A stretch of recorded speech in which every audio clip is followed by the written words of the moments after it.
This YCN segment is brought to you by M.J. Harrington and Company, jewelers and designers since 1948.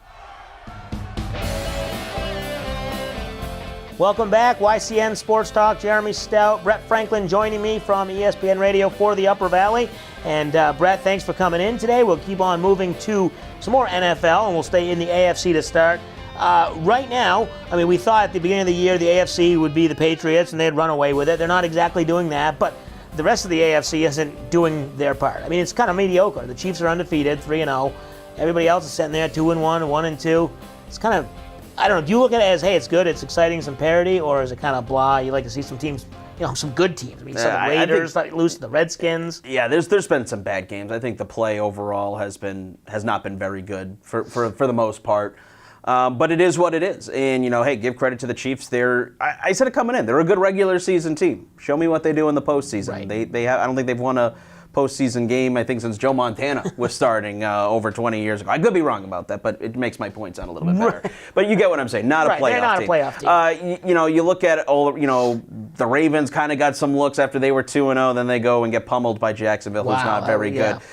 You know, you look at the Raiders, what a awful performance that was against Washington. That was a game they were really a contender. You win that game. If you win games you're supposed to win. So yeah, I just think it's been poor play. You know, a lot of penalties early on in these games. You know, we saw the Dolphins get smoked by the Jets on the road. So it's been pretty ugly, especially on the AFC. And even the Steelers. I mean, I know it wasn't a division game. They were going and playing the Bears, and they lose to the Bears in overtime. And that's a Steelers team who both you and I said, I believe, was probably second or third best team in the AFC. Really, and Oakland, a team that everyone was high on.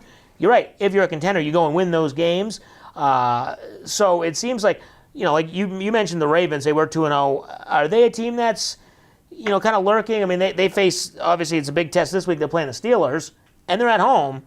If they win that game, they're in first place in their division. I know it's a big ask, but are the Ravens just kind of sneaky good, or are they gonna fade? I'm not buying into the Ravens, but I will say if the Steelers lose, then that's going to be panic mode in the Steel City for sure. But I've always maintained that, you know, the Steelers, they've had their issues. You know, I'm not a big fan of the coach, Mike Tomlin. I think he's costed his teams on multiple occasions. Again, you got a quarterback who's one hit away from possibly retiring. I just didn't like what I saw against the Bears. I mean, the Bears are not a good team, and they struggled, and they obviously went to overtime and lost. But, yeah, I'm not buying into the Ravens. I'd be shocked if the Steelers don't win it. I just think I still maintain Patriots and everybody else, even though the Steelers the Chiefs are 3-0. But they'll come back down to earth, I think. And staying in the AFC, going over to the AFC West, that was a division that I had the Chiefs winning that division. But like you said, they're not going to overpower a team in the playoffs. I thought everybody was a little excited about the Raiders, maybe a season too early. But that division is somewhat up for grabs. I mean, the Chiefs are 3-0, yes, but everybody else is what, 2-1, or minus the Chargers. The other two teams are 2-1. Yeah, you know, you look at the Raiders in Denver, and well, you know, I'm not buying on Denver. Right, okay. I'm just not a Trevor Siemian guy. I think he showed his true colors against Buffalo over the weekend. Yeah, that was 24 of 40, and just he didn't look good. I'm not buying into Trevor Siemian. But it's going to be interesting. It might come down to Kansas City and Oakland. Those two meeting, when they meet twice during the regular season, those might be the de facto AFC West championship games. I think it's between those two. Right, so still a two-horse race, even though, because you're right, I was not high on Denver either, and then they look good in their first couple games, and then they come back down to earth. So it looks like probably still a two-horse race there.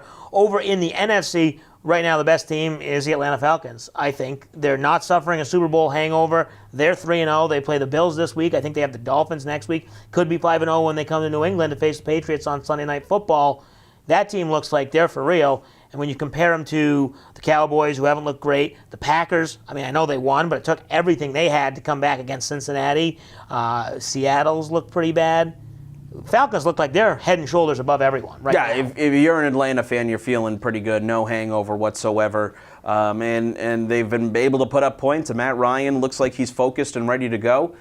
So, yeah, I think if you're an Atlanta fan, and they should run away with that division. Right, yeah. I did think Tampa Bay was going to be is going to be a playoff team as well.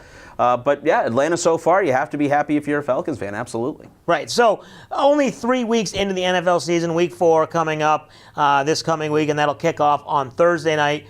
with the Chicago Bears traveling to Green Bay, and hopefully, if you're a Green Bay fan, they can get some momentum going because they have really, looked sluggish in their opening win against the Falcons, and then their win against the Bengals. Bengals hadn't scored a touchdown, and they go up like something like 14-17 nothing or whatever it was early in the game. So we're going to come back and do our Salt Hill Pub picks of the week. But before we do that, we'll touch on some Dartmouth football, a big win over the weekend, and then some high school sports as well.